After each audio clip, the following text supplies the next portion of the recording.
Bien. Muy buenas tardes. Hoy es 21 de noviembre del año 2025 y el grupo de políticas públicas tiene el honor y el privilegio de tener con nosotros al expresidente Iván Duque Márquez. Señor presidente, mil gracias por haber aceptado esta invitación. Bienvenido a este grupo y por favor, adelante. Muchísimas gracias, doctor Armando, por esta invitación. Saludo también al doctor Santiago y, por supuesto, a todo este grupo maravilloso de destacados profesionales, personas que desde el sector privado, desde la academia, desde el sector público, le han servido a nuestro país. Yo, cuando recibí esta invitación, aparte de recibirla con inmenso entusiasmo y gran compromiso, le dije, o le hice saber al doctor Santiago que me gustaría más que un monólogo, esto fuera pues un diálogo activo para abordar los temas. Entonces, más que hacer una presentación muy extensa, lo que quiero es como destacar los ejes centrales de lo que yo considero los grandes desafíos de Colombia en este momento y sobre todo también abordar algunos temas de realidades, bueno, sobre todo políticas y económicas y quizás también sociales. Entonces, básicamente lo que yo quisiera compartirles a ustedes es que, número uno, siempre he sido y seré un optimista frente a Colombia, frente a su presente y frente a su futuro. Yo creo que nuestro país ha pasado por múltiples pruebas y las pruebas las hemos podido superar, algunas con mayor traumatismo que otras, pero lo hemos podido hacer. Y básicamente, si uno se saliera de lo puramente coyuntural y mirara a Colombia, sobre todo en un periodo, llamémoslo de 1992 al año 2022, con todos los principales indicadores de nuestro país en términos de desarrollo humano, inclusive en materia política fiscal, expansión de la clase media, inserción en la economía internacional, estamos hablando de un proceso de 30 años donde realmente podríamos decir fueron las mejores 3 décadas de nuestro país. Y digo las mejores 3 décadas porque no hay un solo indicador de desarrollo humano donde no se haya visto un progreso notable en expansión de la cobertura en salud, de la cobertura en educación, de la cobertura en infraestructura, del acceso a vivienda, de la reducción de la desnutrición infantil, de la expansión también de la expectativa de vida. Entonces, si uno parte de esa base, uno podría decir, hemos tenido durante todo ese periodo una coherencia fundamental en términos de política pública. Hemos tenido también una tecnocracia sólida que nos ha permitido durante ese mismo periodo avanzar, evolucionar, y yo creo que esos son cimientos que son muy importantes que para mí en particular me hacen sentirme muy optimista. Ahora bien, ¿por qué digo 2022 y no digo 2025? Porque yo creo que también en los últimos 3 años en nuestro país hemos vivido una situación muy retadora, desafiante. Eso no quiere decir que no haya algunas cifras que también muestren progreso o que muestren que hemos mantenido por lo menos una línea coherente, pero sí hemos visto en los últimos 3 años unas rupturas que son muy delicadas. Y yo quisiera mencionarlas, que son lo que yo he denominado las 4 bombas de tiempo que tienen que ser desactivadas en los primeros 100 días del próximo gobierno. La primera bomba es la bomba fiscal. Yo creo que hemos minimizado la situación fiscal y cuando decimos hemos me refiero a la sociedad, porque vamos a ver en el año 2026, para el mes de agosto, quizás el mayor déficit fiscal que hayamos visto en la historia reciente de nuestro país. Creo que incluyendo la intención del actual gobierno de adelantar algunos recaudos para maquillar las cifras del 2025, podemos muy posiblemente encontrarnos en agosto del año entrante con un déficit fiscal que puede estar muy cercano al 8% del PIB. Un déficit que es peligroso, también con el mayor nivel de deuda PIB que se haya registrado en la historia reciente o por lo menos en los últimos 35 años en el país, y eso también tiene implicaciones que son muy complejas, sobre todo y teniendo en cuenta que el gobierno ha insistido en seguirse endeudando a unas tasas que son exorbitantes, tanto en el mercado local como en los mercados internacionales. Y que pareciera que el apetito por esos títulos se mantiene, y lo que lo mantiene es justamente la baja rentabilidad que tienen en este momento títulos en los Estados Unidos, y hay inversionistas de portafolio que, sobre la premisa de que Colombia nunca ha incumplido su deuda, pues no deja de ver atractivo lo que se podría llamar ese arbitrio entre tasas de interés. Pero dicho todo eso, no solamente con un déficit alto y no solamente con altos niveles de endeudamiento, el país está en este momento endeudándose a un costo que es realmente peligroso. ¿Y qué se le adiciona? Que a partir del año entrante, a partir del mes de agosto y en los 2 años subsiguientes, entre 2026 y 2028, el país va a tener que enfrentar muchos de los vencimientos de deuda más elevados que se han visto también en los últimos años. Eso quiere decir que la recomposición de esa arquitectura fiscal tiene que ser muy rápida, y también obliga a que en el país abordemos una discusión que tiene que ser sensata y que de alguna manera también nos tiene que llevar a nosotros a una gran decisión de responsabilidad, y tiene que ver sobre la arquitectura tributaria de nuestro país. Y creo que el próximo gobierno, si quiere desactivar la bomba fiscal, va a tener que tomar decisiones impopulares, pero necesarias. Y quizás la más difícil de todas es la urgente necesidad de ampliar la base tributaria de Colombia para las necesidades que tiene el país, para los ideales sociales que muchos sectores de la población se han trazado.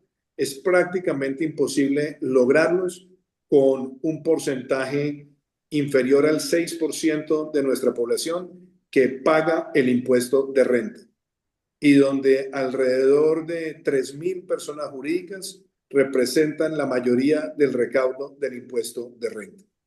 Si el próximo gobierno quiere desactivar la bomba fiscal, tiene no solamente que ampliar esa base, sino que hacerla sin desarticular el apetito de inversión y la formación bruta de capital.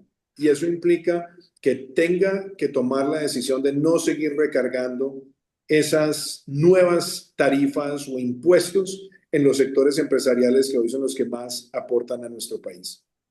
Ahí, por supuesto, hay un reto político, pero que requiere grandes consensos. Hay una discusión profunda. Muchas personas dirán que fue acertado o desacertada, o abordarán la conversación que quieran cuando nosotros presentamos la reforma del año 2021.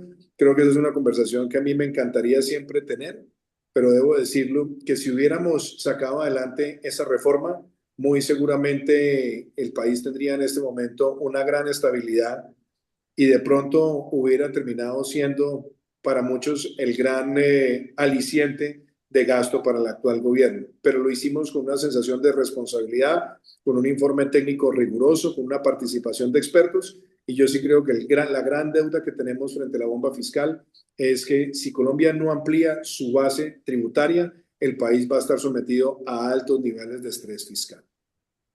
La segunda bomba a la cual quiero hacer especial referencia tiene que ver con la salud. Yo creo que la implementación del mal llamado chu-chu-chu, que no ha sido otra cosa que tratar de liquidar la participación privada en el sector a partir de la asfixia financiera del sistema general de aseguramiento, en este momento puede estar generando un hueco fiscal que todavía no tiene una cuantificación precisa, y que muy probablemente ya pueda estar superando los 20 billones de pesos. Es decir, podemos estar hablando prácticamente de 2 puntos del PIB. Y esto requiere de manera rápida una cirugía que implica fortalecer los sistemas de desembolso. Significa también que toda la unidad general de pago pueda tener una actualización donde realmente obedezca a las coberturas que tiene que hacer en términos de aseguramiento, y que tiene también que saldar las deudas que se han acumulado durante los últimos 3 años y medio, que son básicamente el doble de las que vimos en los últimos 5 años, incluyendo los años de la pandemia. Esto también tiene unas implicaciones con respecto a la red hospitalaria. y tiene unas implicaciones también desde el punto de vista regulatorio, porque el daño que se le ha hecho al sector va a requerir pasar en el Congreso una reforma normativa de carácter urgente, y para eso se requieren también mayorías y grandes consensos políticos. Pero si esta bomba no se desactiva en los primeros 100 días de la próxima administración, pues sencillamente vamos a ver el impacto fiscal de todo el daño causado con un crecimiento terriblemente exponencial. Veo también, para enumerar la tercera bomba, la bomba energética.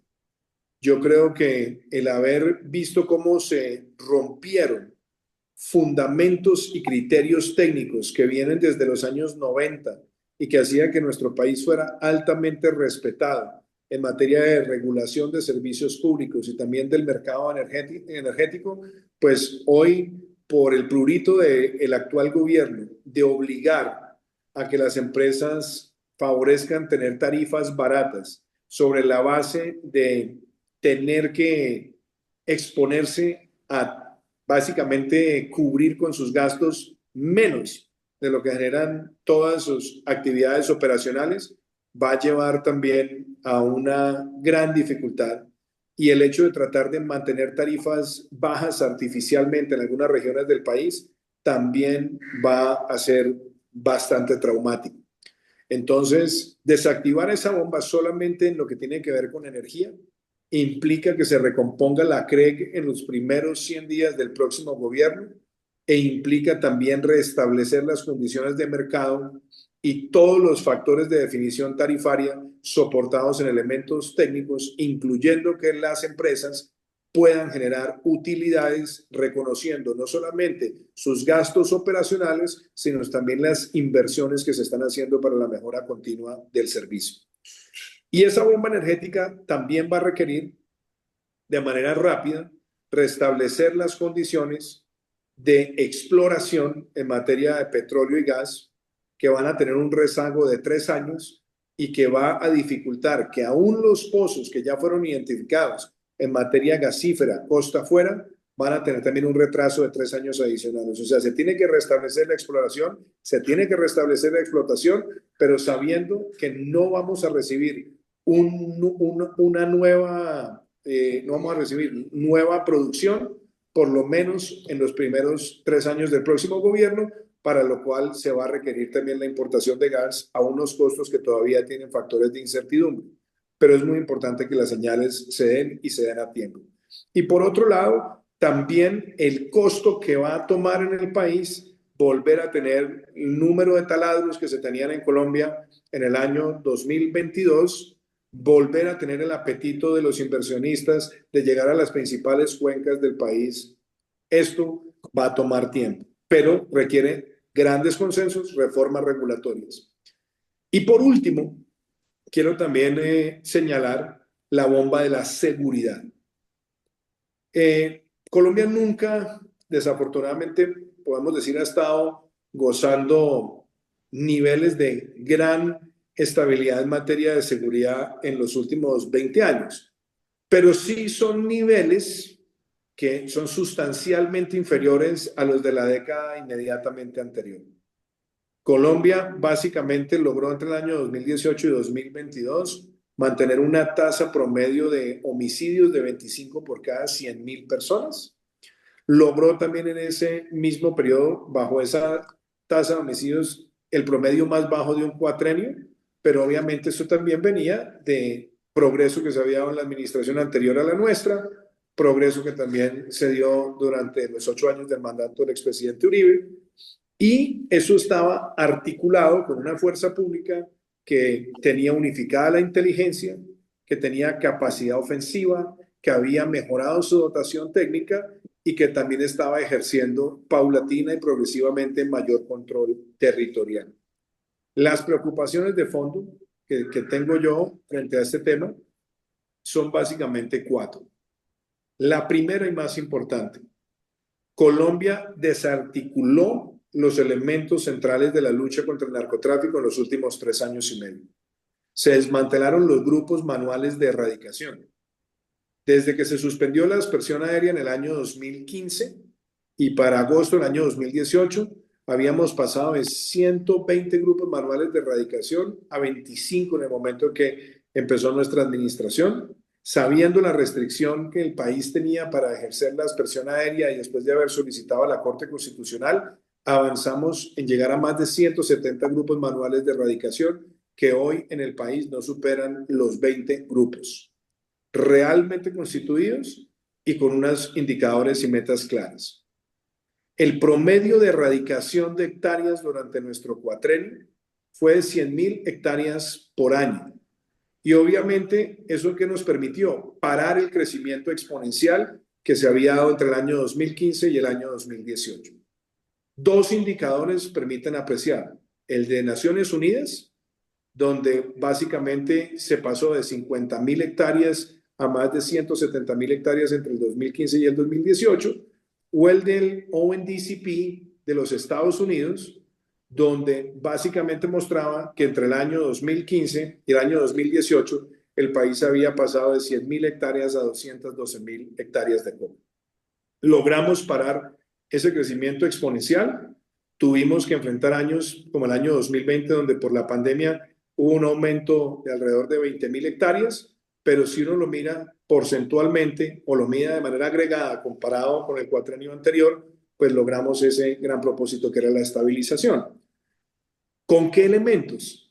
Con un elemento también adicional. Se fortalecían los grupos manuales de erradicación, se fortalecía la interdicción y se negoció con Estados Unidos en noviembre del 2021 un acuerdo integral de lucha contra las drogas que no estuviera solamente cimentado en la erradicación.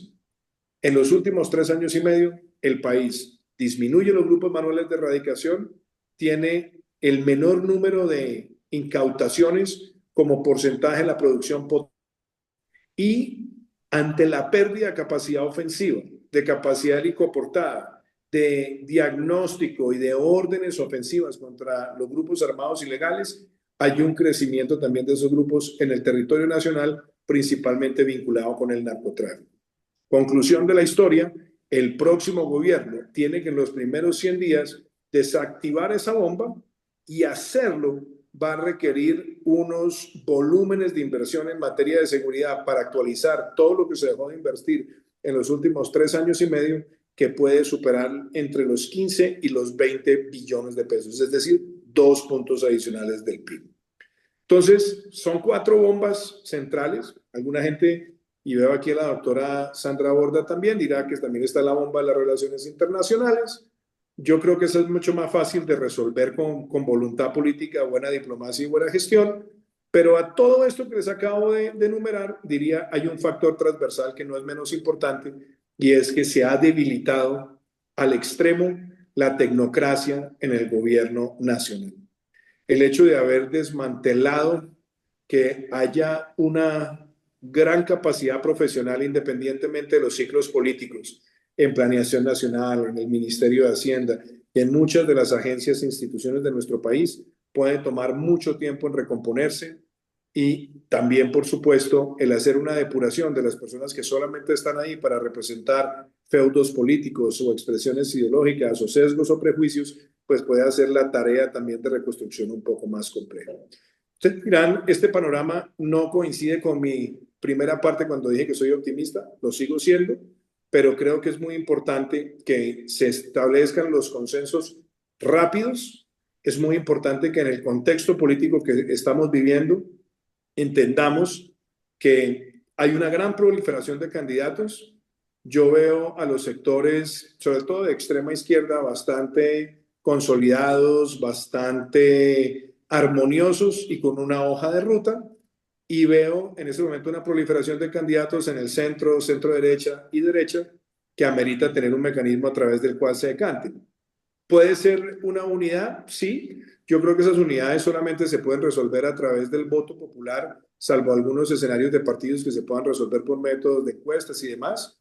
Pero yo creo que independientemente de si van 2 o 3 candidatos a la primera vuelta de esos sectores, como lo vimos en Chile, lo que es importante es que haya un gran consenso sobre los mecanismos para desactivar estas bombas y una hoja de ruta para ser abordada de manera contundente.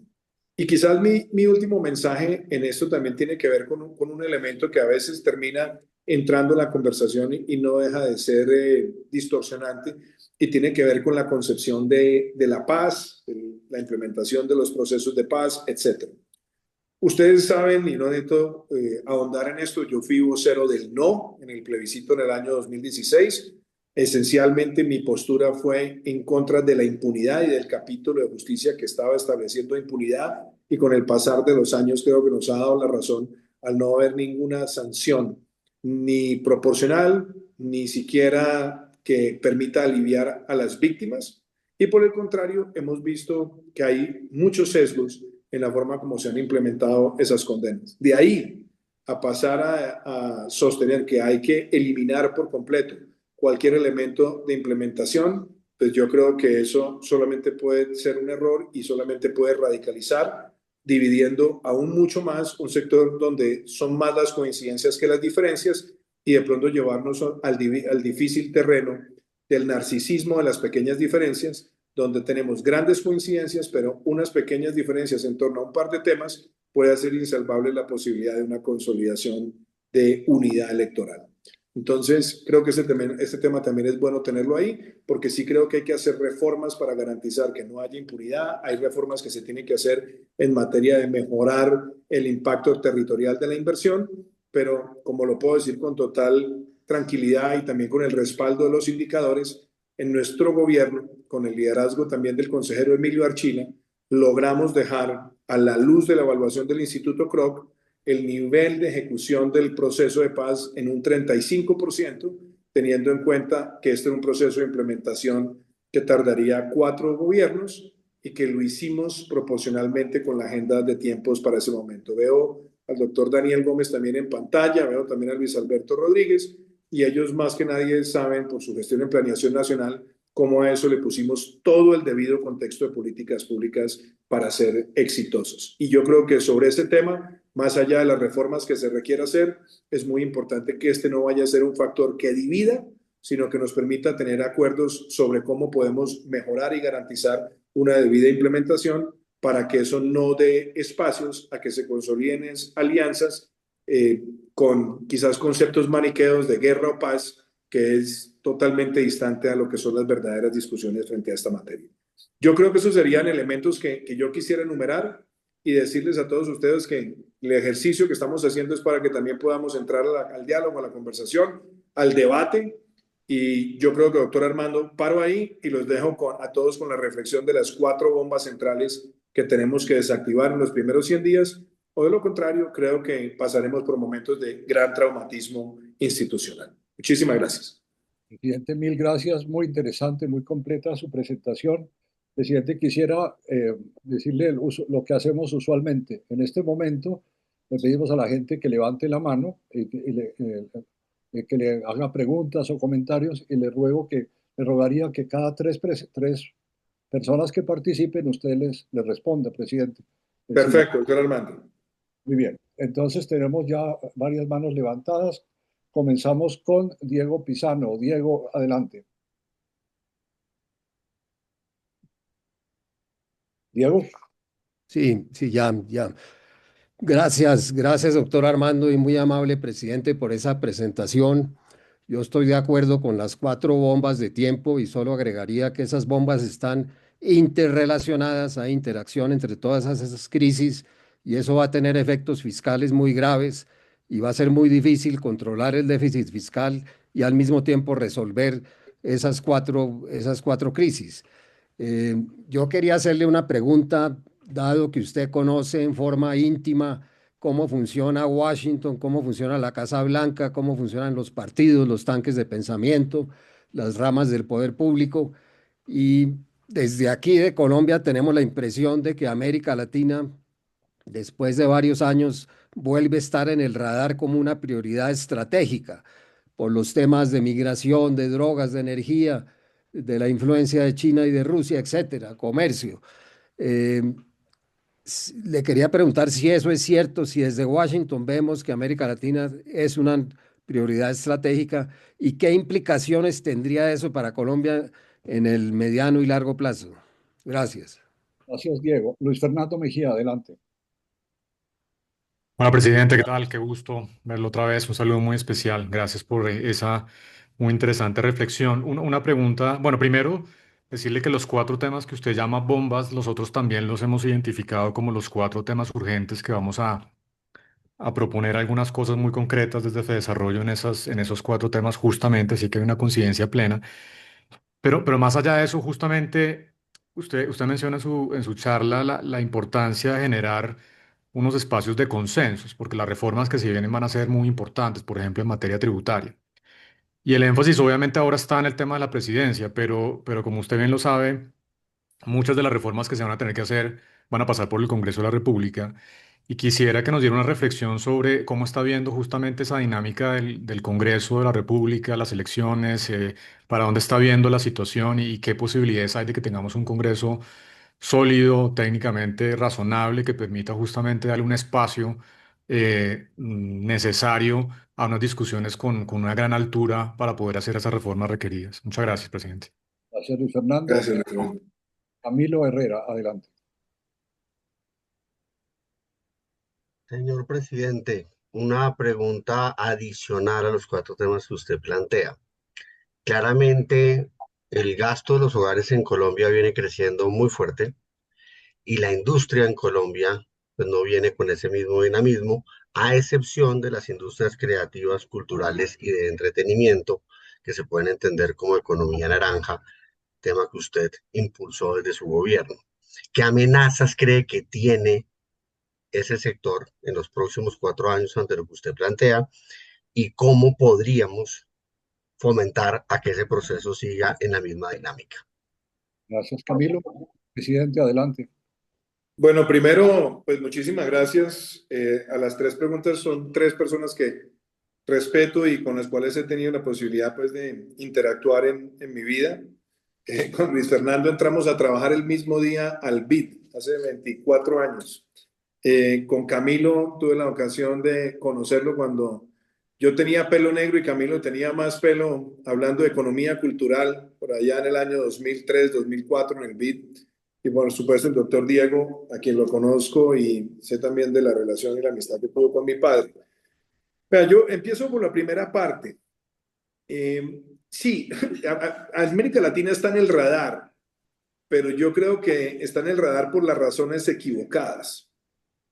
Está en el radar por los problemas más que por las virtudes y eso, digámoslo, a mí me preocupa. Ahora, dicho de forma también pragmática, pues creo que las tres preocupaciones centrales de la política exterior del gobierno de los Estados Unidos frente a América Latina tienen por lo menos como causa o como acelerador a Venezuela, lo cual a mi juicio pues pone presión por tratar de resolverlas y eso no es necesariamente algo malo para Colombia. Entonces, ¿a qué me refiero? Uno, migración. La preocupación sobre el tema migratorio es real y yo creo que hay algo que uno sencillamente no puede llamarse engaños.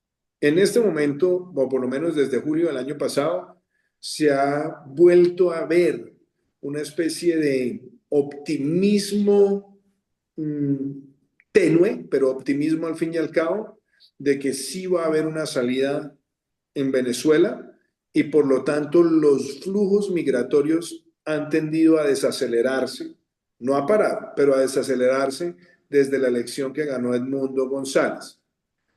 Pero para el año pasado, y quizás hasta hace unos pocos meses, más del 70% de la presión migratoria que se veía en espacios como el Darién, o que se ven también en algunos espacios de Centroamérica, eran esencialmente venezolanos.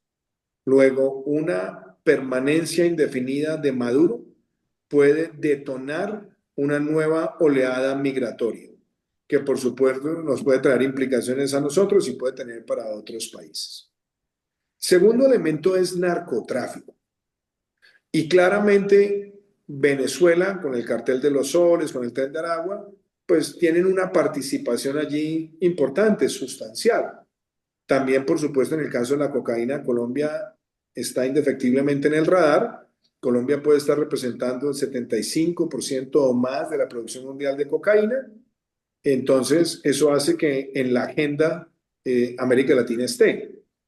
En el caso de Venezuela, pues eso ha permitido también llamar como grupos terroristas el Cartel de los Soles y al Tren de Aragua, lo cual creo que es un paso importante y de alguna manera con lo controversial que es, porque soy consciente de lo controversial que es, ha llevado a que Estados Unidos, más allá de su apoyo a las campañas navales Orión de interdicción contra el narcotráfico, haya decidido utilizar sus capacidades ofensivas también para empezar a sentar precedentes y empezar a generar desincentivos por lo menos en utilizar los corredores del Caribe, etcétera, etcétera. Y el tercer elemento por el cual hay una especial atención se llama China, con unos atenuantes, o en algunos casos unos agravantes. Si nosotros miramos el panorama de América Latina hace 20 años o 25 años, pues Estados Unidos era el principal socio comercial de más del 90% de los países de América Latina. Si uno fuera a ver la misma imagen en el año 2025, uno ve casi una sustitución de Estados Unidos como principal socio comercial en la gran mayoría de países a ser China.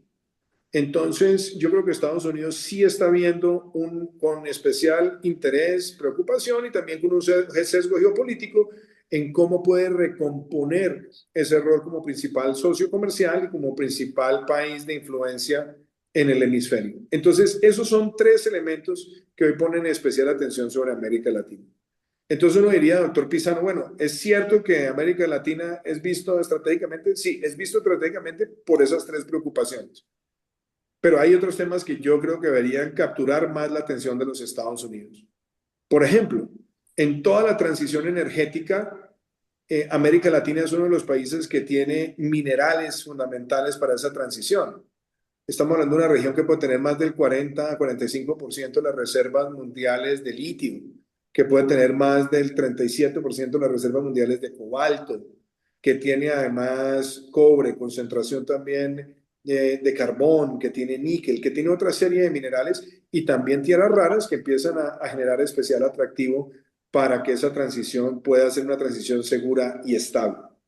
Segundo, es una región que si bien se ha insertado a la economía internacional, América Latina escasamente supera el 6% del aporte en las exportaciones mundiales de servicios. Nosotros deberíamos tener una participación mucho más alta como región y Estados Unidos puede ayudar a jalonar cadenas de valor agregado en esa dirección. Y por otro lado, es una región que tiene muy bajo comercio intrarregional. Y sobra, de pronto muchos de ustedes conocen ese indicador. El año pasado cerramos con apenas el 13.2% de comercio intrarregional como total del comercio en la región. Eso debería abrir oportunidades para cadenas de valor agregado con los Estados Unidos, inclusive para la sustitución de provisión de mercados desde Asia y darle real cabida al concepto del nearshoring. Y desde el lado también de tierra arable, estamos hablando de una región que puede tener un poco más del 30% de la tierra arable del planeta, que es fundamental también para la seguridad alimentaria, y en una región donde la clase media se ha expandido, lo cual lo convierte en un mercado natural, y donde tenemos todavía un bono demográfico, donde poco menos del 73% de la población de toda América Latina es menor de 45 años. Obviamente, con una tendencia que en 2 décadas nos va a llevar a triplicar la población mayor de 65 años. Pero sí creo que esas deberían ser cosas que deberían estar más en el radar, pero en este momento son los problemas lo que nos tienen. Nos puede ayudar a que esto ponga mucho más focus en Venezuela, pero ojalá América Latina pudiera tener una narrativa mucho más estratégica en su relación con los Estados Unidos. Luis Fernando hace la pregunta, me parece no solamente muy pertinente, Congreso. Y sí, a ver, yo creo que hay unas cosas que son un poco difíciles de entender y que son absurdas, y es todos, y yo creo que todos los que estamos en esta conversación, aquí hay personas que han estado en momentos muy importantes de las políticas públicas de nuestro país.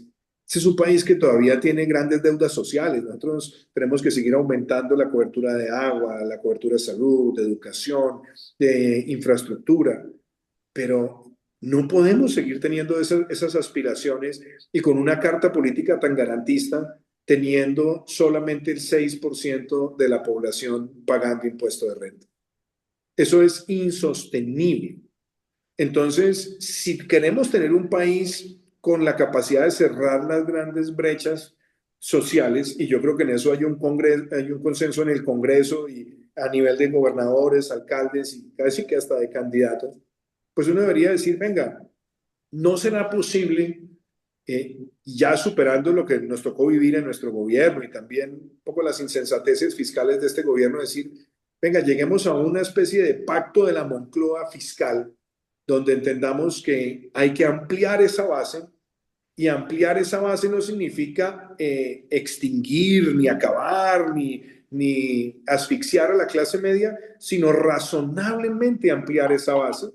Y la otra cosa que es mucho más controversial es también eliminar muchas categorías que tenemos donde se presentan brechas en materia tributaria, sobre todo las categorías de exentos y excluidos. Y muchas veces se ha planteado la urgente necesidad de acabar con los excluidos. Yo creo que esas son discusiones sensatas, técnicas, responsables, que tienen que apuntar a aumentar el recaudo y a ser mucho más eficaces en la focalización. Inclusive con herramientas que logramos avanzar también en nuestro gobierno. Aquí está Luis Alberto Rodríguez y está Daniel, con quienes tuvimos la discusión de poner en marcha la devolución del IVA.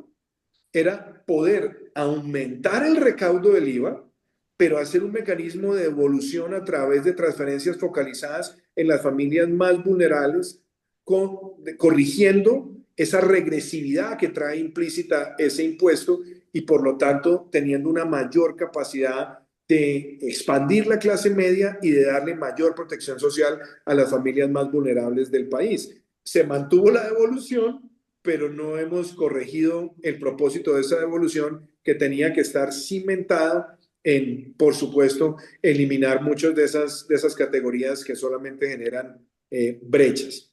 Entonces, a la pregunta, Luis Fernando, ¿cómo se va a manejar eso en el Congreso? Yo creo que ese es un mensaje que hay que llevar desde ya. Creo que FEDesarrollo puede ayudar muchísimo en esto con otros centros de pensamiento. Lo estamos haciendo desde el centro de pensamiento nuestro también, y es decir, con mucha responsabilidad, nosotros no podemos seguir pensando que vamos a recuperar el crecimiento industrial teniendo una recarga constante en materia tributaria con los generadores de empleo, con los dinamizadores de inversión, y más sabiendo que alrededor de 4.000 personas jurídicas en Colombia son las que representan la mayor cantidad del recaudo del impuesto de renta, porque sencillamente eso sería una gran ilusión. Y creo también que se habla mucho de la elección presidencial, pero yo creo que es muy importante reconocer algo. Una de las buenas razones por las cuales Petro no ha podido poner este país patas arriba es justamente que hayamos logrado como país mantener unas mayorías parlamentarias en las estructuras de partidos históricos o de partidos que tienen unos compromisos ideológicos y fundacionales con temas tan importantes como la estabilidad fiscal y la estabilidad social. Por eso yo creo que muchas de las reformas que hubieran podido acabar con el sector de la salud o que hubieran podido acabar con el sistema pensional o con el sistema laboral, pues han logrado tener contención, y es muy importante que el conocimiento ciudadano apunte a que hay que tener mayorías en el Congreso del lado de la sensatez y no del prejuicio ideológico. Y yo creo, Camilo, y me alegra mucho la pregunta, porque de los que fueron pioneros en América Latina hablando de economía cultural fue Camilo. Camilo pues se ha dedicado también a analizar el consumo en los hogares con una precisión muy interesante, pero una de sus primeras investigaciones tenía que ver con la economía cultural. Y yo me acuerdo que cuando nosotros empezamos a hablar de la economía naranja, pues había mucha gente que atacaba, se reía, trataba de minimizar el sector, pero siendo muy práctico, estamos hablando de un sector que es mucho más grande que la economía cafetera, es mucho más grande que la economía minera de Colombia, que es mucho más grande que la economía ganadera de Colombia, que es mucho más grande que la floricultura y mucho más grande que la hotelería en Colombia. Quizás solamente tan grande como todo el sector turístico en materia integral. Es un gran dinamizador de empleo, y yo creo que hay algo muy, muy interesante. El consumo de los hogares por contenido y experiencia cultural está llegando a máximos históricos en escenarios públicos, en consumos de streaming, en consumos de música, en visitas a museos, etcétera. Y creo que eso es concomitante también con la expansión de la clase media y también con las transiciones generacionales, donde hoy, desde la generación un poco más la mía y las que vienen por debajo, están gastando cada vez más en este tipo de experiencias, incluyendo también dentro de esos sectores creativos la gastronomía especializada, que también es uno de los elementos que contiene la economía creativa. ¿Qué puede amenazar estos sectores? Yo diría que hay algo que hay que tener cuidado, y es que mucho de ese aumento de consumo es al debe. Mucho de ese consumo es a 24 cuotas, a 18 cuotas. Yo no sé si se han hecho ya estudios actualizados, quizás Asobancaria lo tenga, del promedio de tarjetas de crédito que tienen hoy, por lo menos hogares de la clase media emergente. Y sí me preocupa que mucho de ese exceso de consumo está haciendo con niveles de deuda, con todo, y que valga decir que los bancos, por lo menos en lo que tiene que ver con cartera, con problemas o con cartera vencida, a veces han tenido fluctuaciones que generan alertas, pero nada todavía que entre en el terreno de lo dramático. Pero sí veo como una amenaza eso, que sea una buena parte al debe. Y lo otro que veo como amenaza es cuando están empezando a llegar muchos intentos de sobreregulación. He visto muchos proyectos de ley donde están tratando de traer sobretasas o de IVAs adicionales. Eso nos puede hacer perder enormemente la competitividad, porque uno de los fundamentos de la economía naranja, como Colombia no tenía esta industria desarrollada, fue haber traído los incentivos fiscales, haber puesto en marcha iniciativas como CoCrea, que nos dan a nosotros una competitividad muy grande frente a Argentina, Brasil, inclusive México. Y me preocuparía que se perdiera eso de pronto con el interés de sesgos ideológicos de grabar más a los empresarios, o lo que es aún peor, de tratar de sobreregular para tratar de capturar rentas de uno de los sectores que crece con mayor dinamismo. Entonces, esa sería mi respuesta, doctor Armando. Muchas gracias, presidente. Tenemos otras tres personas que han levantado la mano, comenzando por Jorge Bustamante. Jorge, adelante. Gracias, Alejandro. Cordial saludo, presidente Duque. Eh, es una pregunta muy sencilla. ¿Usted qué opinaría de que Colombia formule un nuevo plan Colombia que tenga que ver nuevamente con la problemática de la droga, de los grupos alzados en armas, obviamente un aliciente para mejorar las relaciones internacionales con Estados Unidos y, por supuesto, mejorar la dotación de las Fuerzas Armadas y también la inteligencia, el desmonte, como usted lo señaló ahorita, de toda la parte de la inteligencia y de las fuerzas militares ha sido muy grande? Además que el Plan Colombia número uno fue un gran éxito para Colombia desde el punto de vista de lo que pudo haber sido la contención de los cultivos de droga y de los grupos alzados en armas. Y una segunda consideración, presidente, que es casi como una petición. Usted fue el que logró ser aliado extraordinario en la OTAN y están a punto de sacar a Colombia nuevamente de esta organización, habida cuenta de las malas relaciones entre el presidente Trump y el presidente Petro. Una sugerencia respetuosa es que usted, que conoce bastante y tiene buen amigo del presidente Trump, que ojalá permaneciéramos, que estratégicamente ahora Colombia ser aliado extra o extraordinario de la OTAN es muy importante con la coyuntura que está viviendo Europa. Gracias, presidente. Gracias, Gracias, Jorge. Jorge. Gloria María Borrero, adelante. Un segundo. Armando, mil gracias por este espacio, presidente Duque. Qué gusto volverlo a saludar. Gracias, Gloria querida. Le agradezco mucho su presentación y su optimismo. Ojalá lo podamos acompañar todos en ese sentimiento. Usted vivió durante su gobierno y todos los colombianos vivimos días aciagos con el estallido social. Eh, ¿Qué consejo le daría? Yo creo que si no gana un partido de izquierda, a eso se va a ver abocado el nuevo presidente.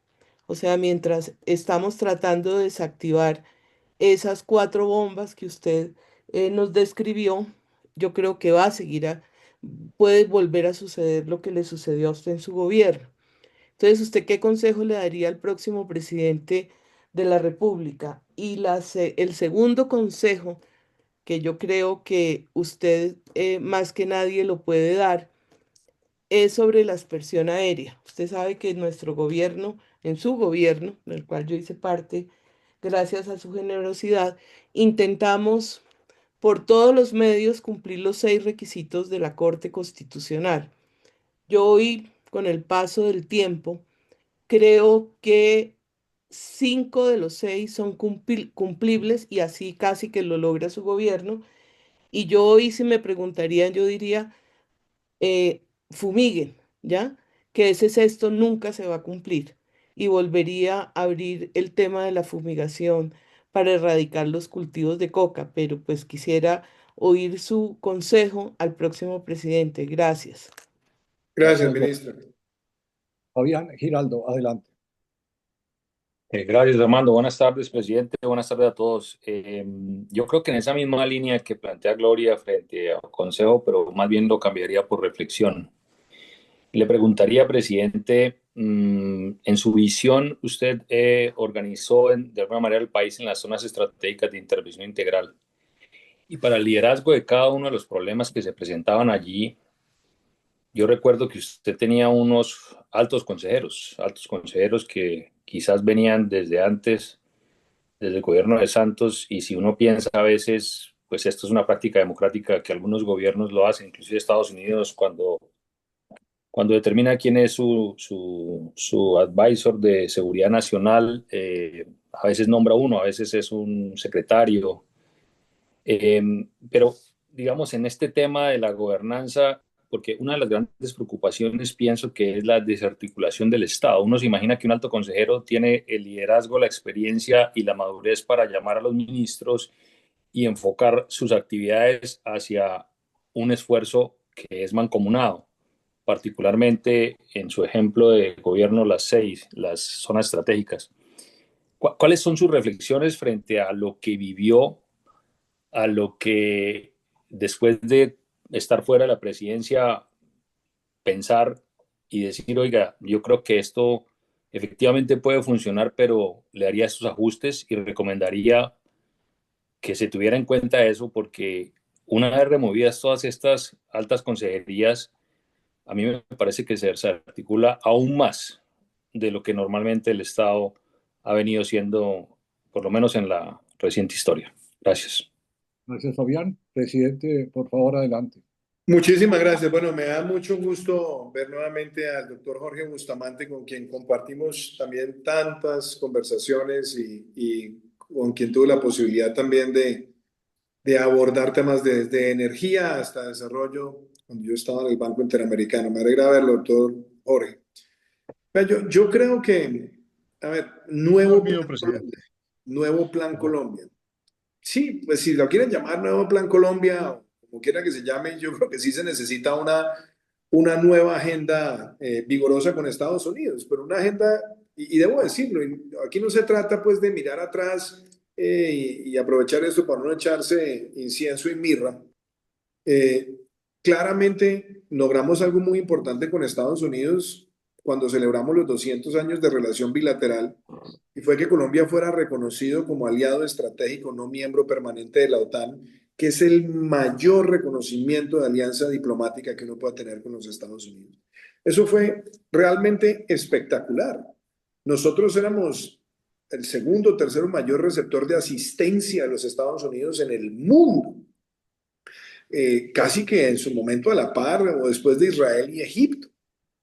Y Colombia estaba en esos niveles. Teníamos una forma de compartir inteligencia que era integral, que era con todos los protocolos, y la fuerza pública de Colombia solamente ha sido muy respetada, sino inmensamente valorada por los organismos de seguridad de los Estados Unidos. Y fuera de eso, pues Colombia, y fue algo que también empezó en los gobiernos que me antecedieron, empezó a gestionar para hacer presencia en la OTAN como miembro asociado, siendo el único país de América Latina que está allí. Y óigase bien, no solamente para recibir, sino para dar. Colombia fue uno de los países que más aportó conocimiento para enfrentar el desminado en la guerra de Ucrania. Teníamos capacitaciones en Polonia para enfrentar temas de desminado. Entonces, cuando me dicen, ¿qué hay que hacer hoy? Sí, pues lo primero es restablecer el entendimiento diplomático, y creo que la diplomacia paralela nos ha blindado de que en medio de todo este desastre y esa provocación constante que hay por parte de Petro contra el gobierno de los Estados Unidos y contra el presidente de los Estados Unidos, pues Estados Unidos ha logrado diferenciar entre Petro y su círculo más cercano y un país que sigue siendo uno de los países con más respeto por los Estados Unidos y donde Estados Unidos es más popular en todo el hemisferio. Entonces eso yo creo que ha minimizado que tengamos en este momento castigos colectivos, y en buena hora eso ha sido así. Pero yo amarro eso también con la pregunta que hacía Fabián. O sea, realmente, ¿cuáles son los desafíos de seguridad más delicados? Y lo digo también un poco con la frustración, porque ¿qué más hubiera querido yo como presidente de mi generación decir, uy, bueno, ya finalmente nos sacudimos de nuestra mayor tragedia, que es el narcotráfico? Miren, el problema más delicado, lo que conspira contra Colombia, es el narcotráfico. Eso es un cáncer, es un tumor que nosotros tenemos y no hemos logrado liberarnos. Y Colombia tuvo grandes consensos en la lucha contra el narcotráfico. Creo que hubo un daño terrible al haber suspendido la aspersión aérea en el año 2015.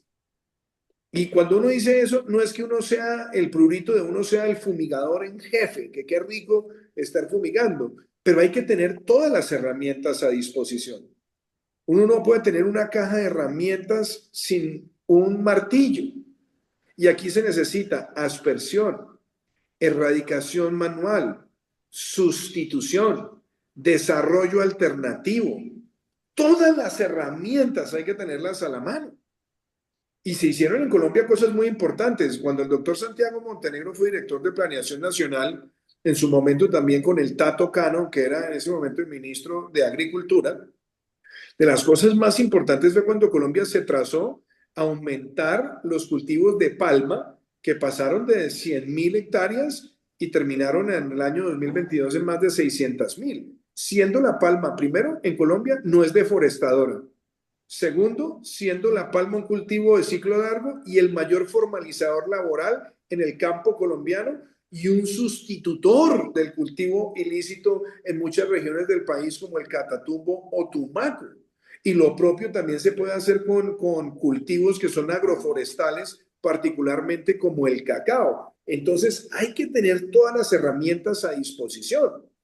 El haber parado la aspersión nos quitó una herramienta muy poderosa y muy importante. Y ahora cuando toda la gente dice fumigar, fumigar, fumigar, claro, pero ojo, no vayamos también a caer en el error de creer que eso va a tener un efecto inmediato, porque no es lo mismo fumigar plantas emergentes a erradicar con aspersión aérea árboles que ya tienen más de 1,50 m, 1,60 m con grosor de tallo, porque eso no va a pasar con los primeros recorridos de la aspersión. Entonces se requiere una combinación de todas las herramientas. Y se requiere también, y eso fue la conversación que yo la tuve en su momento con la Unión Europea, con los Estados Unidos, si nosotros logramos unir la sustitución con el desarrollo alternativo de cultivos como en este caso la palma, que también permitiría tener biocombustibles o otra serie de usos, y tenerlo también con agroforestales y tener mercados consolidados, pues eso nos permite hacer una sustitución mucho más ágil. Nosotros nos tocó enfrentar las restricciones por las concentraciones de cadmio en la Unión Europea en el caso del cacao, nos tocó también muchas de las restricciones que se dieron en Europa frente a la palma, porque se trató de homogenizar lo que pasaba en Malasia, que es muy distinto a lo que ocurre en Colombia, donde hay cultivos de palma libres totales de deforestación. Entonces, se requiere esa gran combinación de herramientas, y creo que se necesitan dos cosas, y aquí voy a ser bastante polémico. Una, se requiere o que la Corte Constitucional se ponga la mano en el corazón Y frente a la situación de inseguridad que está detonando ese crecimiento exponencial de los cultivos ilícitos, declarar el estado de cosas inconstitucionales y permitir que se retome la aspersión, incluyendo mayor precisión, porque hoy la inteligencia artificial permite hacer precisión en las microcuadrículas que son fumigables para minimizar los daños colaterales. Se necesita un apoyo tan grande de la Corte Constitucional, o no le va a quedar más remedio al próximo gobierno que decretar un estado de conmoción o única y exclusivamente para tener esta herramienta a disposición y parar ese crecimiento exponencial de manera rápida, teniendo en cuenta, como lo decía la ministra Gloria, que ya habíamos dado un avance muy importante, por lo menos en 5 de los 6 criterios que había definido la Corte Constitucional. Entonces, creo que eso lo pondría yo ahí. La ministra Gloria preguntaba frente al estallido social. Miren, a nosotros nos tocó vivirlo, pero no era solo en Colombia, es que esto se volvió una franquicia. Eso fue el Plan Hermes, que en su momento nosotros le advertimos al presidente Sebastián Piñera. No sabíamos cuándo ni cuál iba a ser el detonante, pero nosotros alertamos sobre el Plan Hermes y ustedes vieron lo que pasó en Chile. Un aumento mínimo en la tarifa del metro detonó un estallido donde buscó la desestabilización total de ese país. Después vino el ataque al presidente Vizcarra en Perú, después a Lenín Moreno, después nos tocó el primer envión a finales del 2019, que lo logramos administrar bastante bien, y después nos tocó unos ciclos de violencia muy complejos en el año 2021. Pero ¿cuáles eran los argumentos que se usaban para esas movilizaciones? Uno, que Duque iba a comprar aviones de guerra, cuando esa plata debería ser para darle a los colombianos con hambre. Bueno, pero ahora son ellos los que compran aviones, 16 billones de pesos para comprar una flota menor a la que nosotros queríamos comprar de F-16, con soporte, con una venta Estado a Estado con los Estados Unidos. Decían en su momento, óigame esto, que Duque estaba bombardeando niños y lo vendieron como si nosotros hubiéramos bombardeado preescolares. Cuando ayer salió un reporte muy interesante en el diario El Tiempo que muestra más de 300 y pico de bombardeos en los últimos 24 años en Colombia, y donde tristemente en la gran mayoría de bombardeos, y me atrevo a decir más del 80 o 90% de los bombardeos que se han hecho en Colombia, siempre han fallecido menores combatientes que fueron reclutados ilegalmente por esos grupos. Por supuesto que nadie ni se regocija, ni nadie quiere ver esa tragedia, y nadie quiere ver que el país la padezca. Pero la razón por la cual esos grupos han seguido aumentando el reclutamiento es justamente por tratar de utilizar a los menores como el principal disuasor de acciones ofensivas en su contra. Y con ese argumento nos atacaron y trataron de incendiar el país. Pero ahora, cuando tienen que gobernar, se dan cuenta que los bombardeos también se tienen que hacer contra esas estructuras y que desafortunadamente nos tenemos que enfrentar a esa tragedia. Dijeron en su momento que Duque iba a acabar con el ICETEX, cosa que nunca lo dijimos que lo iban a hacer, pero aquí sí lo acabaron, lo drenaron, lo extinguieron, lo asfixiaron. Entonces muestro todas estas cosas porque yo creo que para el próximo gobierno, después de que ya hayan sido expuestas estas incoherencias, pues ya por lo menos no habrá sectores incautos o inclusive proclives en la prensa a tratar de caer en esos argumentos tan pueriles, tan falaces y a veces tan irracionales. Ya por lo menos creo que el país habrá tenido una mayor madurez para saber exactamente en qué plano nos encontramos. Pero sí debo decir una cosa que hay que también confrontar. Y en este gobierno se acabó el Comité Nacional del Paro. ¿Por qué en el gobierno Petro no hay Comité Nacional del Paro? Pues porque el Comité Nacional del Paro todo está con chanfa en el gobierno. O son contratistas, o reciben plata, o reciben dádivas, o les tienen contemplación, o los tienen en juntas directivas. Entonces, aquí también queda expuesto que el tal Comité Nacional del Paro, que en el gobierno nuestro lo vendieron sectores también de los medios como una expresión sublime, auténtica, independiente de sectores inconformes, claramente ellos hacían parte de la estrategia de la combinación de todas las formas de lucha para tratar de allanar un camino de acceso al poder. Yo creo que el país ya esto lo ha podido decantar. Entonces, ¿qué consejo le daría al próximo gobierno. Yo no creo que sea la palabra consejos, ministro. Yo creo que hoy es evidente que esto era parte de una estrategia política para tratar de debilitar las instituciones en nuestro país, y se requiere que los sectores de la academia, de la opinión, de los medios de comunicación no vuelvan a tragar entero cuando se presentan estos fenómenos. Y Fabián, otra parte de la pregunta que me parece muy importante. Yo recuerdo que cuando yo hice la campaña, decía, no, que el Estado hay que achicarlo, hay demasiadas consejerías presidenciales. Mire, cada gobierno tiene la posibilidad de crear o suprimir o fusionar entidades. Todos lo pueden hacer. Hay que tener mucho cuidado también en entender las cosas para qué existen. Las consejerías presidenciales en mi gobierno, en el gobierno que tuve el honor de presidir, fueron consejerías que tenían 3 elementos centrales que se lo dije a todos los consejeros. El primero que les dije a los consejeros: ninguno de ustedes puede tener expectativa de ser ministro. Porque lo peor que puede pasar es uno tener consejeros presidenciales con la expectativa de ser ministro, porque están todos los días afilando el cuchillo para ver en qué momento se van de cacería. Entonces, primer mensaje: el consejero presidencial no puede tener expectativa ministerial. Bueno, puede que ocurra, sí, pero no está sobre la expectativa de ser el censor, el supervisor, buscando la caída del ministro para después aspirar a ese cargo. Segundo, el consejero presidencial hace parte de un equipo de seguimiento, acompañamiento y ejecución de políticas públicas de carácter práctico. Y tercero, la consejería presidencial acompaña la torre de control. Como se trató de vender que las consejerías no servían para nada, pues el actual gobierno llegó y las acabó a todas. Y se los voy a decir así de claro: un presidente de la República que no tenga un equipo de consejeros presidenciales sólido, con criterio de seguimiento, termina siendo el alcalde de la ciudad de hierro, porque no tiene posibilidad de control, de supervisión y sobre todo de acompañamiento desde la torre de control para la ejecución de sus políticas públicas. Y este es un país que cada vez tiene más necesidades y más complejidades. ¿Que se pueden fusionar? Fusionen las que quieran. ¿Que se pueden tratar de hacer más pequeñas en personal? Si lo pueden, háganlo.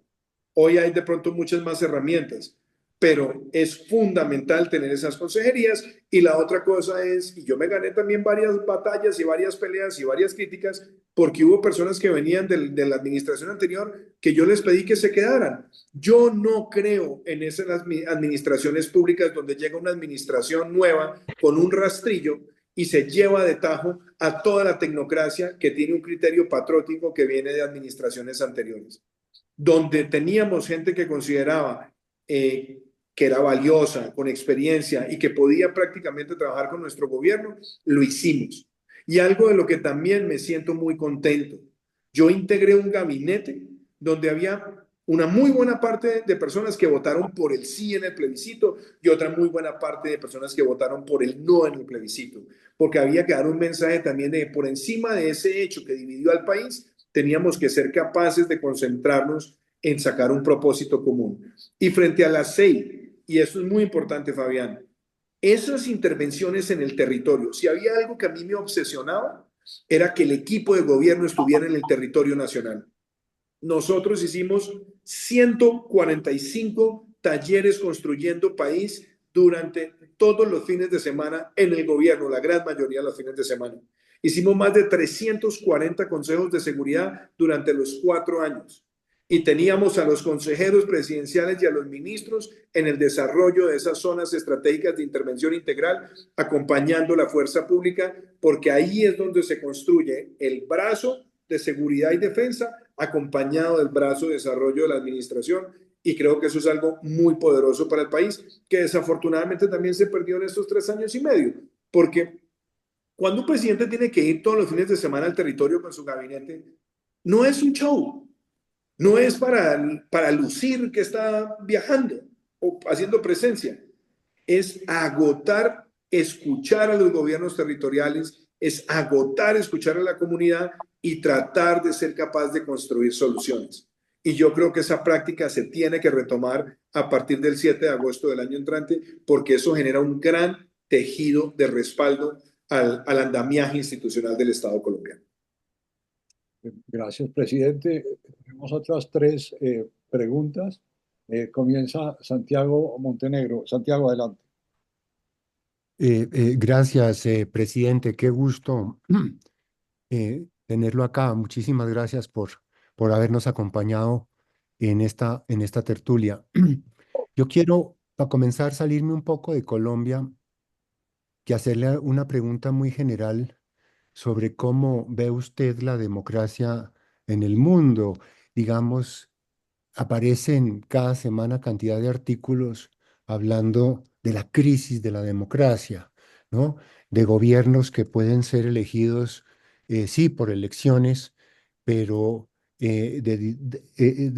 por distintos medios se están volviendo no liberales o iliberales, como dicen, atacando la separación de poderes, atacando a los jueces, a los medios de comunicación, a la academia.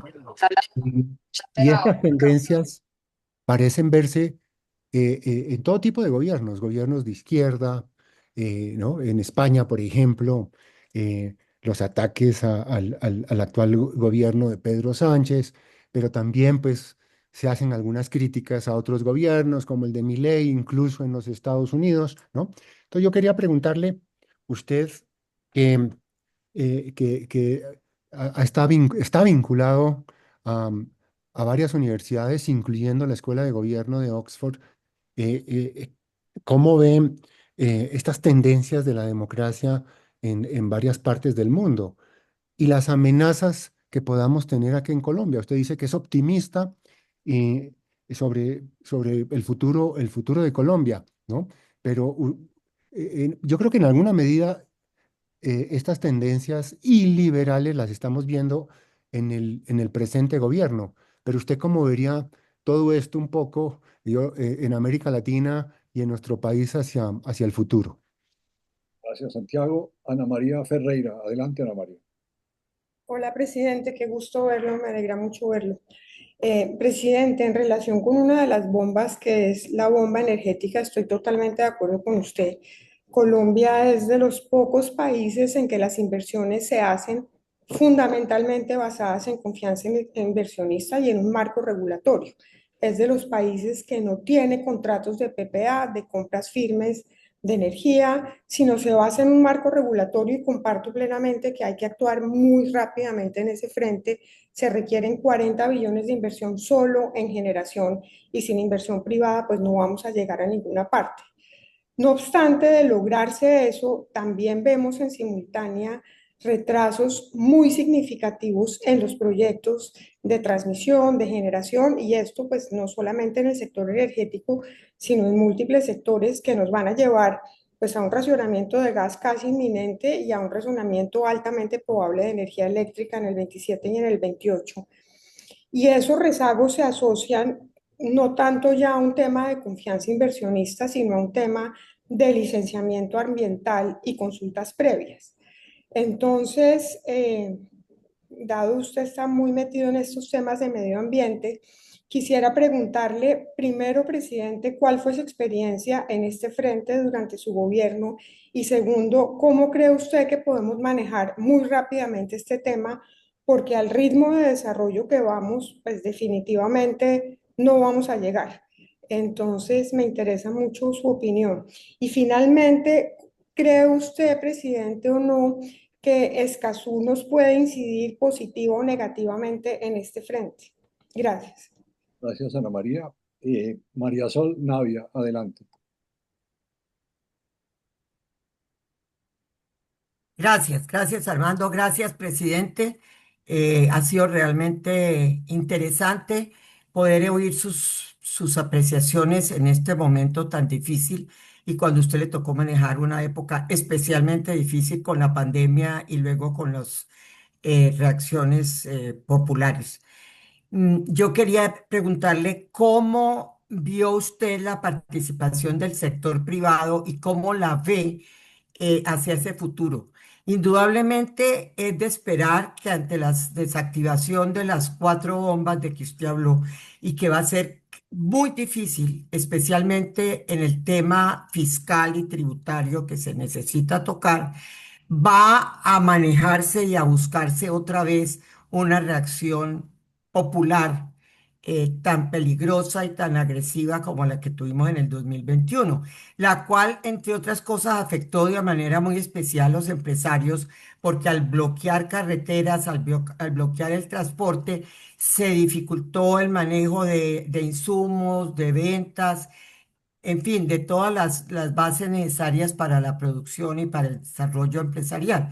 Entonces, en ese momento, mi conocimiento de experiencia fue que el Compromiso Valle, que fue un programa que surgió del sector privado en Cali y en el Valle del Cauca y que sigue vigente con unos resultados excelentes que ha sacado a mucha gente a tener microempresas o a desarrollar iniciativas o emprendimientos. Y creo que a nivel nacional también el sector empresarial mostró una voluntad de apertura hacia la toma de ciertas medidas, sobre todo en el tema tributario. Entonces, ¿cómo lo vio usted y cómo cree que podría o debería prevenir más que reaccionar a al posible suceso de eventos parecidos si logramos sacar adelante las medidas que necesita el país con urgencia? Gracias, presidente. Gracias, Hernán. Marisol, presidente, adelante. Bueno, primero, doctor Santiago, muchas gracias por la pregunta. Y yo le he dedicado mucho tiempo a este tema. Hoy en día, con el Iván Duque Center for Freedom and Prosperity y el trabajo que estamos haciendo tanto en la Universidad de Yale como en la Universidad de Oxford, tiene que ver sobre la protección de la democracia y entender qué significa la protección de la democracia. Allí, Moisés Naim, que ha escrito ya varios libros sobre esta materia, y su último libro, donde hablaba de las 3 P's, ¿verdad? Populismo, posverdad y polarización, pues hablaba de 3 amenazas claras. Acaba de sacar un nuevo libro que se llama Charlatans. Y es quizás una lectura obligada, se los recomiendo, porque Moisés Naim se está preguntando, óigame, pero ¿por qué a veces terminamos cometiendo estos errores en los procesos electorales? ¿Qué es lo que tienen muchas veces estos charlatanes para ganar en países, inclusive en países que tienen una gran cultura y un gran conocimiento, instituciones sólidas? Y lo uno con otro libro que leí hace poquito sobre el fin de la República de Weimar, del profesor Ulrich. Y uno se pregunta, bueno, ¿por qué un país como Alemania, con tanto conocimiento, con tanta solidez, con tantos años de desarrollo de una clase intelectual, terminó eligiendo a Hitler, terminó legitimando el ingreso de Hitler en la política y la captura del Estado por parte de él? Y yo creo que hay algo que a mí me preocupa, y es el surgimiento y el resurgimiento del caudillismo. Para mí lo más peligroso, o sea, casi que la enfermedad más peligrosa que tienen las democracias es permitir el ascenso del caudillismo. Y es permitir que una sola persona sea idealizada como el dueño, amo y señor de las soluciones, y volver el Estado dependiente en la personalidad de alguien. Y ahí es donde empieza a surgir con más fuerza el populismo, la posverdad y la polarización. Y si ustedes se dan cuenta, por ejemplo, en los países de América Latina, hoy, habrá alguna excepción, porque la hay, pero los países de América Latina que tienen hoy mejor desempeño económico, social y de atracción de inversión, son países que de alguna forma han ido superando ese caudillismo. Un ejemplo, República Dominicana reelige al presidente Luis Abinader con una mayoría electoral tremenda, logra control de las 2 cámaras con mayorías más que absolutas, y lo primero que hace él, a diferencia de otros países donde esos fenómenos podrían inclinar a que se queden en el poder indefinidamente, es pasar una reforma constitucional para restringir aún más que no haya una persona que se pueda quedar en el poder. La decisión de la CIDH desmontando el argumento de que las reelecciones indefinidas eran un derecho fundamental con el cual Evo Morales y Ortega y otros querían quedarse indefinidamente en el poder, también es otro logro importante. Pero ese fenómeno de ver países que logran la alternancia en el poder, la independencia de poderes, la consolidación de una política económica amigable al desarrollo empresarial y tener estabilidad tecnocrática y estabilidad regulatoria, para mí esos son elementos fundamentales en lo que es y debe ser la democracia. Y el fenómeno del caudillismo es como esa enfermedad a partir de la cual se empieza a gestar esa captura del poder. Y un elemento que ha sido prácticamente universal en esos fenómenos de caudillismo es cuando logran capturar mayorías absolutas en los congresos y utilizan esas mayorías absolutas para buscar regulaciones o normas de gobierno a partir de estados de excepción que permiten asestarle un golpe de estado al sistema judicial. Eso es muy peligroso. Y eso pasó en Bolivia, eso pasó en el Ecuador de Correa, eso ha pasado en Nicaragua, eso pasó en Venezuela y ha pasado también en países que hoy son aplaudidos, todo en Centroamérica, y que lo que está por verse es si viene después una transición o si lo que viene es quedarse atornillado al poder indefinidamente. Entonces, primera gran enfermedad es esa. Y la otra cosa, doctor Santiago, es que mientras tenemos esta conversación tan amena, cerca del 70% de los países del mundo hoy, o de la población del mundo, está gobernada por regímenes autoritarios o iliberales, como usted lo decía. Luego, esto sí debería empezar a generar alertas, y yo creo que lo primero que nosotros debemos evitar en Colombia es que se consoliden soluciones caudillistas en un país que tiene como principal fortaleza la alternancia en el poder, la independencia de poderes, un sector privado con relativa independencia y, ojo, una opinión pública también con relativa y vigorosa independencia. Yo creo que eso lo dejo como reflexión. Me alegra mucho ver también a Ana Ferreira, a quien le tengo cariño, gratitud, admiración. Y ustedes no saben cuántas veces le dije que se viniera para el gobierno, pero afortunadamente ella siempre mantiene esa independencia técnica en su sector. Creo que pocas personas conocen el sector energético como lo conoce Ana. Y yo creo, Ana, cosas que nosotros hicimos en el gobierno, tú ayudaste muchísimo a estructurar el plan de gobierno energético nuestro. Y yo creo que logramos, María Fernanda Suárez hizo una gran labor haciendo las subastas de doble punta, donde apoyó mucho planeación, el Ministerio de Hacienda, una muy buena articulación, y eso nos permitió a nosotros expandir la capacidad instalada de energías renovables no convencionales a niveles, pues como nunca antes los habíamos visto, el pasado de escasos 50 megavatios a llegar a tener 1.400, 1.500 y muchos más megavatios, que eso fue transformador. Ahora, eso era una parte de la matriz. Yo creo que quedan temas muy importantes pendientes. Se avanzó también en darle apoyo a grandes proyectos. Yo creo que un tema que a nosotros nos unió tiene que ver con el cargo por confiabilidad y cómo ese cargo por confiabilidad no puede tener el incentivo perverso de remunerar más a los proyectos viejos y ya amortizados versus los proyectos nuevos que tienen que agregar a la capacidad del país.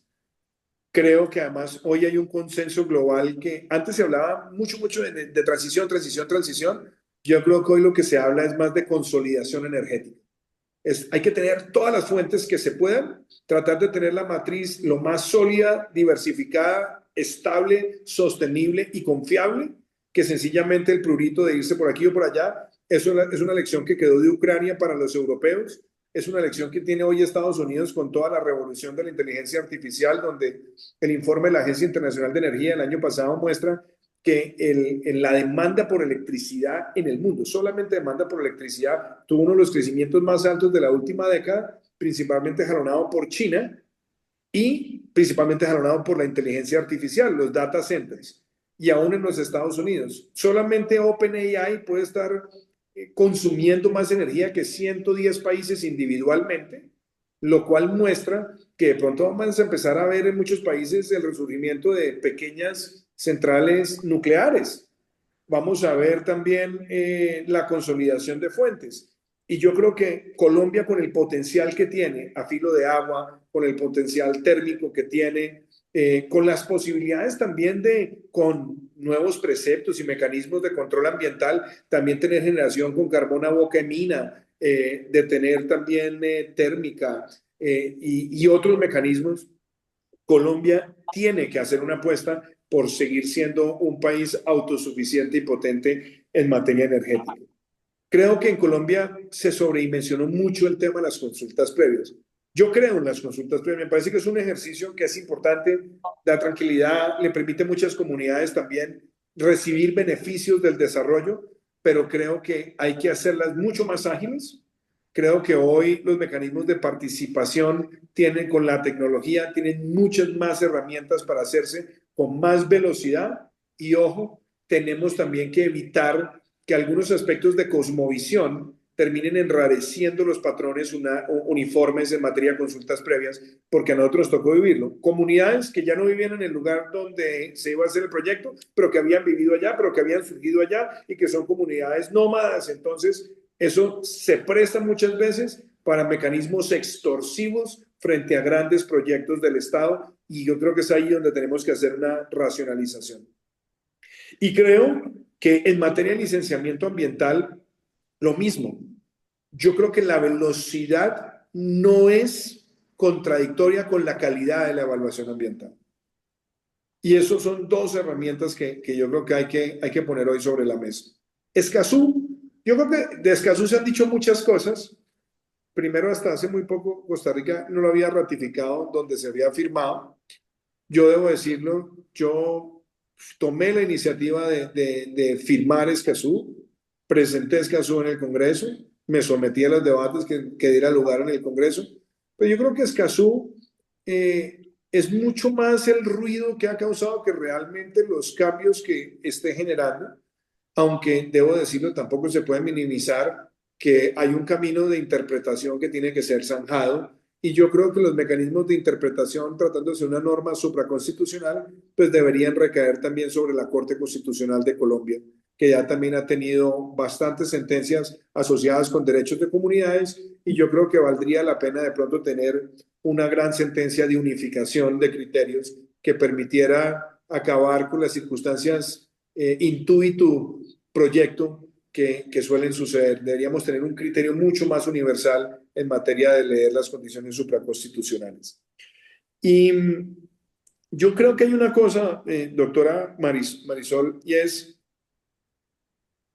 mire, cuando uno mira la reforma tributaria del 21, la que fue utilizada como florero de Llorente por unos sectores para incendiar el país, ¿sabe qué es lo paradójico? Que no hay una norma más social en la historia reciente del país. ¿Se estaba ampliando la base tributaria? Sí. Pero ese amplío de la base tributaria traía consigo la mayor expansión de la devolución del IVA a los hogares más vulnerables de Colombia, corrigiendo la regresividad de un impuesto. Era fortalecer la red de protección social del país.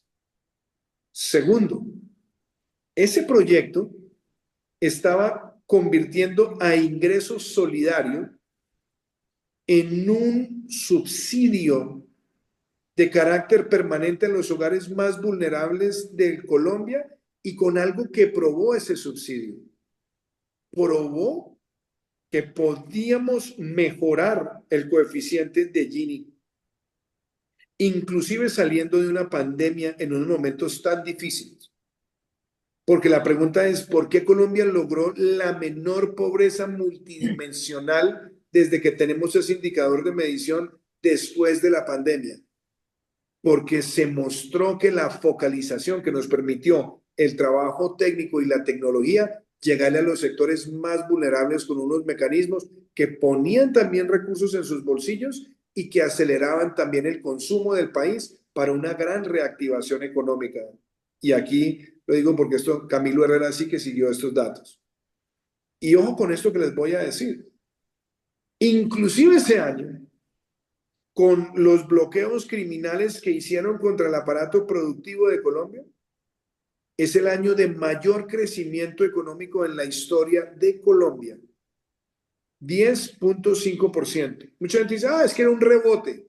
Oye, pero es que fue el rebote más alto que el de muchos países. Y después hasta agosto del año 2022, 8.5.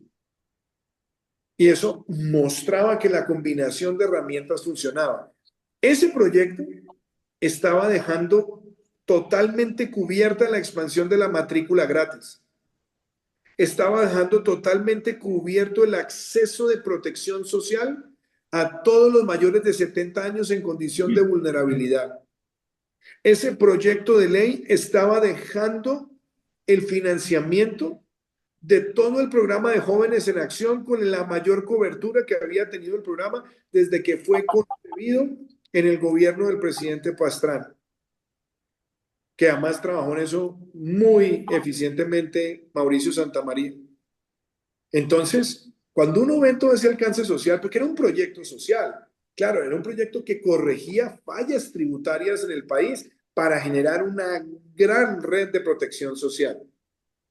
Y lo que fue absurdo es que ese proyecto fue atacado como si hubiera sido un proyecto criminal contra la clase media de nuestro país, cuando lo que estaba también garantizándole a la clase media era el mayor acceso a programas para que su gasto fuera un gasto que le permitiera estructuralmente dejar la pobreza, como se hacía a través de los subsidios focalizados de vivienda no bis y de vivienda bis en nuestro país. Entonces yo creo que la lección que quedó de todo esto es, no importaba lo que fuéramos a presentar, no importaba, había que destruir lo que se presentara y aprovechar lo que se presentara. Y yo recuerdo que, porque aquí veo varios integrantes también de nuestro gobierno, esto lo debatimos a profundidad en el Consejo de Ministros, hicimos todas las valoraciones técnicas, todo. Pero lo que se quería era incendiar el país en ese momento. Y fíjense, al final del día, como decía un político mexicano, el peor castigo de la oposición es gobernar. Porque todo lo que salieron a destruir, todo lo que salieron a incendiar, todo, terminaron ellos tragándose sus palabras. Si esa reforma se hubiera dado, muy seguramente este gobierno tendría no solamente amplitud presupuestaria, sino que hubiera también tenido que enfrentar una realidad muy agradable, y es que no tendría los niveles de déficit fiscal que tiene ahora, porque estábamos de manera estructural dejando al país en un buen curso. Y voy a decir una cosa, y permítanme que lo diga con un poco también de memoria, porque Santiago Montenegro, con quien hemos sido amigos muchos años, siempre hablábamos de la regla fiscal, y con Armando, que a veces nos encontrábamos en foros especializados. El año antes de la pandemia en Colombia, cerramos por primera vez en la historia desde que teníamos la regla fiscal con un superávit fiscal primario. Y logramos en el año 2019 el menor déficit fiscal desde que existía la regla fiscal. Nos tocó en el 2020 tener que bailar con la pandemia. Y aún bailando con la pandemia, logramos que todo este equipo joven, tecnocrático, gerencial, este gabinete motivado por atender en una circunstancia de esta naturaleza, le dejara al país no solamente uno de los manejos más reconocidos, por lo menos en el índice de resiliencia frente al COVID-19, sino una de las agendas de reactivación económica que nos permitió en menos de 2 años los mayores niveles de crecimiento, la menor pobreza multidimensional, una reducción de la informalidad y una reducción del desempleo que fue de casi 10 puntos frente a lo que tuvimos que vivir en el año 2020. Entonces creo que esas son lecciones para contar.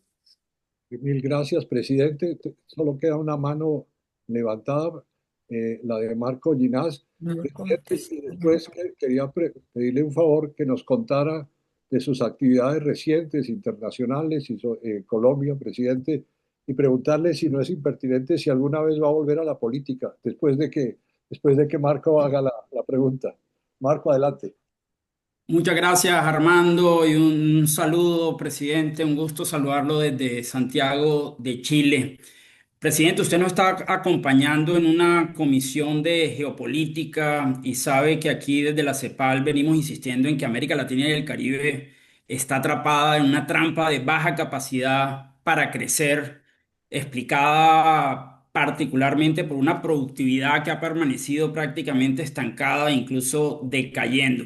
Y Colombia no es ajena, digamos, a ese diagnóstico. Están claros, digamos, esos cuatro frentes, esas cuatro bombas, digamos, que usted mencionó como temas urgentes, pero claramente, digamos, eso no van a ser los temas que nos van a permitir abordar este reto de productividad, que van a generar, digamos, esa transformación productiva que necesitamos. En ese sentido, quería preguntarle qué o si habría, digamos, espacio político más allá, digamos, de abordar estas urgencias para una agenda de crecimiento, de transformación productiva y de productividad. ¿Y qué cree usted que debería hacerse precisamente en ese frente? Muchísimas gracias. Adelante, presidente. Bueno, pues primero me alegra mucho ver a Marco y ahí sí, como dirían los periodistas, me chivió porque esta comisión la estamos presidiendo con Michelle Bachelet y es una comisión muy interesante que yo espero nos traiga el año entrante con una especie de consenso latinoamericano, donde podamos mostrar que más allá de las diferencias políticas, ideológicas, podemos ponernos de acuerdo en unos elementos de agenda de crecimiento, de oportunidad, de productividad, de transformación. Y bueno, yo creo que ahí los retos más significativos son los que yo les decía ahora. Para que América Latina crezca más, pues necesita mucha más formación bruta de capital. Los niveles de deuda son altos, los espacios fiscales son limitados. Luego, los únicos mecanismos eficaces que vamos a tener van a venir también de las iniciativas privadas. Entonces, ahí es donde se necesita mucha estabilidad jurídica, mucha transparencia y también vincular al sector privado con proyectos estructurales de largo plazo. Yo veo a Ángela Orozco, que está también con nosotros, y con Ángela, que hizo un ministerio absolutamente espectacular. Logramos desentrabar muchos de los proyectos de 4G y estructurar los primeros de 5G, pero le dimos una gran confianza a la inversión privada en estos sectores.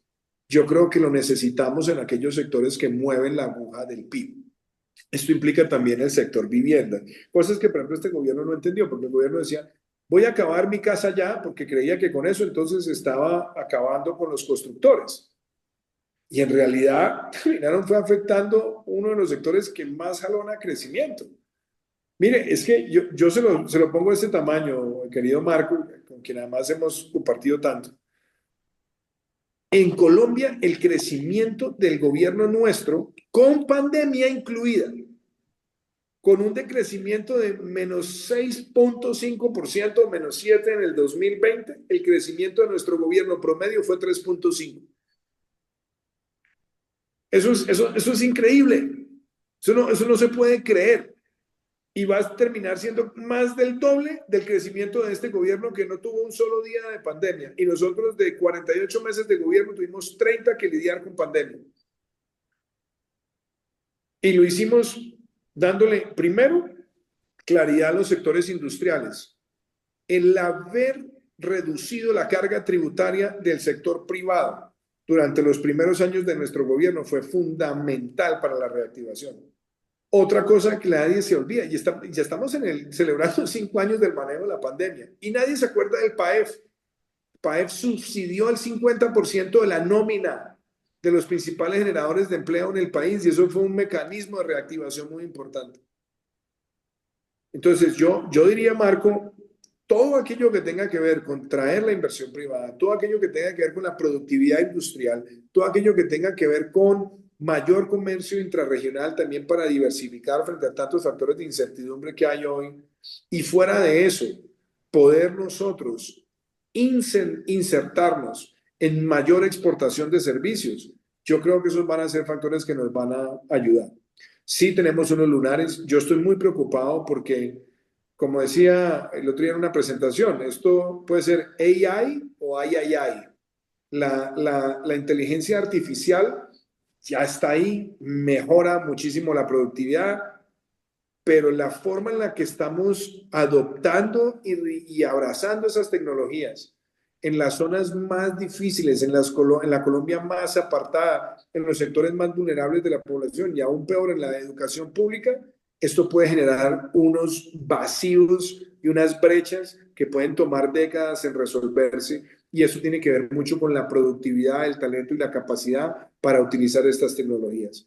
Y otra cosa que no es menos importante, los mercados laborales, y yo lo he dicho también en el marco de la comisión, seguimos haciendo mercados laborales para satisfacer a las élites sindicales y no mercados laborales para adaptarse a las dinámicas de las horas en las cuales trabajan las nuevas generaciones hoy, con los tipos de trabajos que tienen, con trabajadores que son cada vez más nómadas en sus vinculaciones laborales. Entonces es como si nosotros mismos estuviéramos generando las barreras de retroceso para que el talento nuestro capacitado se vaya a buscar las oportunidades en otros lugares y no aquí. Creo que esos son temas, Marco, que yo incorporaría. Y frente a su pregunta, doctor Armando, vea, yo no creo que haya expolíticos. No hay expolíticos. Yo sigo teniendo gran pasión por la política, estudio la política. Hoy en día tengo el honor de ser el coordinador del Grupo Libertad y Democracia que fundamos con mi buen amigo Sebastián Piñera, y después de su trágica partida, los demás expresidentes y su familia me pidieron que ejerciera esa coordinación. Entonces estamos coordinando el grupo más importante de expresidentes que tenemos, digámoslo, una afiliación desde el centro a centro derecha y derecha, si se quiere, aunque yo siempre me considero de extremo centro. Entonces tengo ese inmenso honor. Estoy en la Universidad de Oxford, en la Escuela Blavatnik, como fellow de lo que se llama el Círculo Global de Liderazgo. Estoy ahí con el ex primer ministro del Reino Unido, Rishi Sunak, y con el ex primer ministro de Nueva Zelanda, Jacinda Ardern. Estoy también en la Universidad de Yale, en la Escuela Jackson, como fellow, y estamos lanzando ahora un nuevo programa de diálogo sobre la calidad de la democracia. Tendremos la próxima semana el primero, que será con George Papandreou. Estoy también en la Universidad de Cornell con el Instituto Atkinson, en la Universidad Internacional de la Florida, en el Centro Adam Smith, y también estoy participando un par de veces al año con la Escuela Barna de Negocios en República Dominicana. También lanzamos nuestra fundación, I+D, que ya lleva 3 años. Somos un centro de pensamiento y acción que tiene como propósito hacer análisis en temas de emprendimiento, innovación, valor público y movilidad social. Y también estamos formando jóvenes innovadores sociales de la Colombia profunda. He estado dirigiendo también la iniciativa Concordia para la Amazonía. Hago parte de varias juntas directivas. Sigo escribiendo. Lancé este año mi segundo libro después de la presidencia, que se llama Fuerza y Verdad, que son conversaciones sobre el futuro del humanismo con 20 profesores de la Universidad de Oxford de distintas áreas del conocimiento. Y por supuesto también he estado haciendo bastantes ejercicios de consultoría empresarial internacional por fuera de Colombia, pero siempre con atención y con presencia en los temas políticos. Yo me reúno con mucha frecuencia con gobernadores, con alcaldes, con miembros del Congreso, también con miembros del Poder Judicial que quieren hablar conmigo sobre el presente y el futuro del país, y lo hago siempre con gran convicción, y ahora también tratando de ayudar en conversaciones, y lo hago quizás más tras bambalinas que con mucha presencia pública, en buscar cómo logramos una gran alianza nacional republicana para ganar en el año 2026, pero no solamente pensar en ganar, sino en tener listo una agenda para gobernar. Así que con la fundación nuestra estaremos en los próximos meses publicando una especie de memorandos para quien sea el próximo presidente, para abordar los elementos de políticas públicas en las principales áreas de la administración, y estaremos publicando también a comienzos del 2026 un libro desde la fundación sobre cómo desactivar esas 4 bombas que les mencioné al comienzo de esta intervención. Y eso me hace estar muy presente en la política.